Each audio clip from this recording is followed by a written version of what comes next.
Well, it's a frosty morning, but we've got all the logs. They're all milled out, except for a few over here on the side. Got a couple, my dogs decided to play around. Got a couple logs that are kind of bent. I could get a couple more planks out of those. I've got a big log over there that I could get, if it didn't have a big chunk ripped out of it, I could get a bunch of planks out of that log right there. But it's not gonna happen because it's got a big chunk ripped out of it, and I didn't feel like milling out another log for a whole bunch of scrap. As you notice, my scrap yard, I've got sawdust the same height as the deck on my sawmill, and that scrap yard was cleaned out right before I started milling the purlins for the roof. So that's all purlin scrap and board scrap for board and batten. I think I have enough, but it's going to be close. Let's go check out what we've got up here in the pole barn. So we'll start off with the full length pieces. These are full length 1x8s. Now what I figured is on the side walls, I kind of figured this out. The side walls are going to be different from the end walls. The side walls all the way around the bottom, we'll start off with that, all the way around the bottom is going to be metal for about 14 inches up. And that metal is going to help with the splashing of the water as it drips off the roof. Hopefully it doesn't splash up too high and rot the wood out. I want the metal at the bottom. I can always replace it if it rusts out. But the metal at the bottom will help keep the boards from rotting out as fast. And at the top, on the sides, I'm going to have level soffits from the truss tails, the ends, straight over.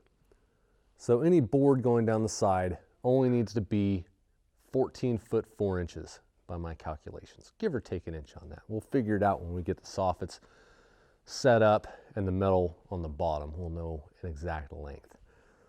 But these boards are between 15, some of them might be just a little bit less than 15 foot long, but between 15 and 16 foot long.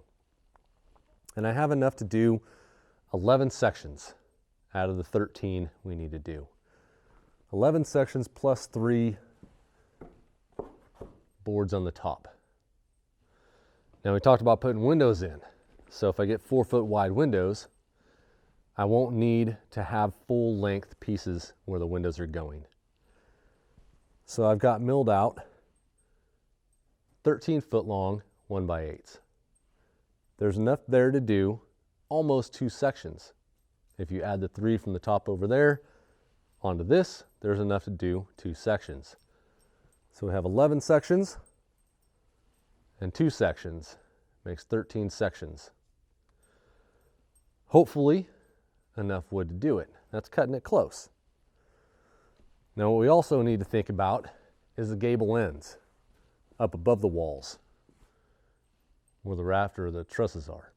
We've got to fill that in. So I milled out some shorter logs and I got 1x8 sections that are a little bit over 8 foot long. These are about 8.5 foot long. There's enough there to do 1 section, but since the very peak of that is 6 foot and it tapers down, we should be able to get more than 1 section out of there. If you're adding all this up, I don't have enough to do the entire pole barn. By the way, the smaller stuff under there, that's 3/4 by 6.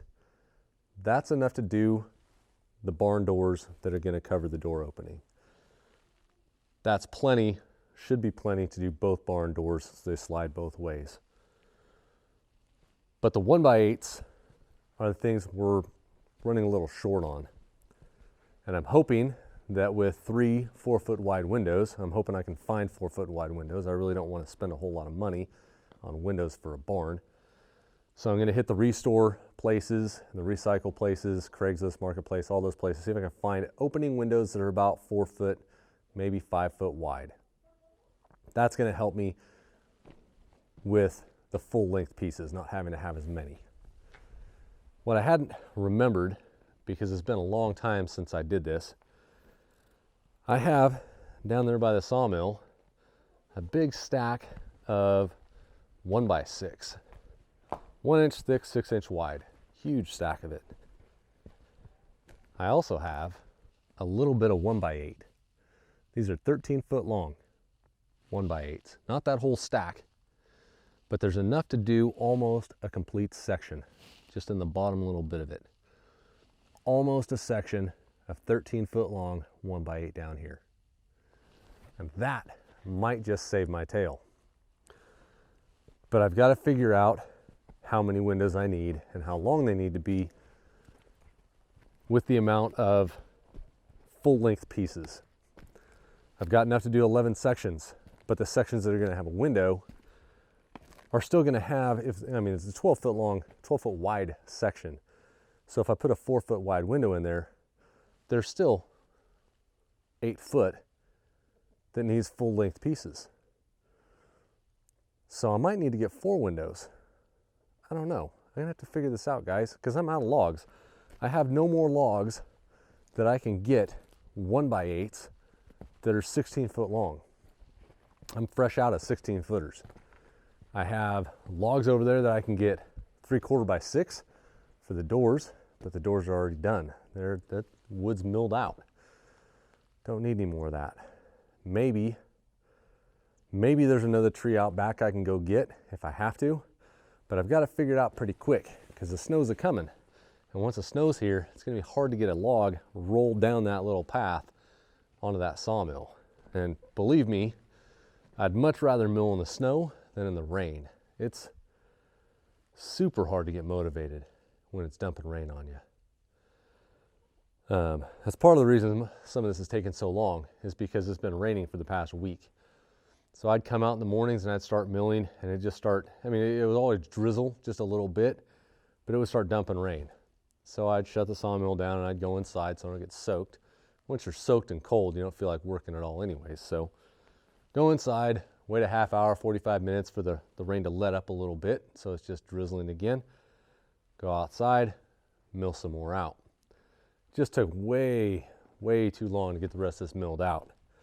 But it's done, and I'm gonna start on putting this stuff up.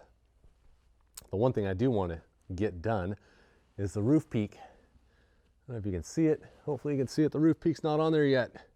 I was letting water right in the center of this shop.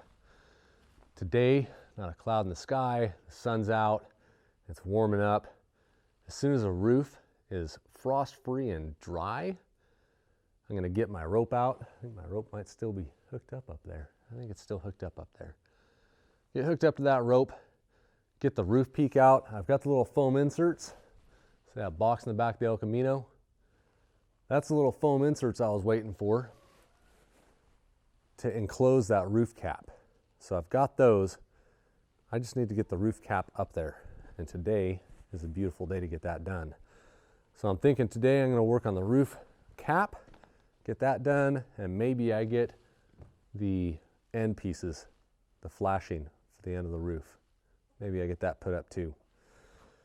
And then I will start working on the tin on the bottom, get that put in, get the board set so I know how long to cut the lengths, get the board set for the soffit to come level over, and well, we'll get this thing going. Cross your fingers, guys, it's gonna be close. We might have to get another tree, I don't know. I don't think I have very many big trees that are standing dead out in the back part of my property anymore. I think I done cleaned it out. But I know my neighbors have a couple. Maybe I can grab one from them if I need it. We'll figure it out. We'll get it going. This is just kind of a little update for you. Let you know what I've been doing for the past, it's been 4 days since I uploaded a video. I've been working, just slow going kind of with the rain and everything. So we're getting it done. We'll get a ditch dug right here for electricity. Electricity put in the shop. After we get the walls put on, we get the electricity put in the shop and get it all lit up in there so we can work in there for the winter time. Until next time, guys, go make something.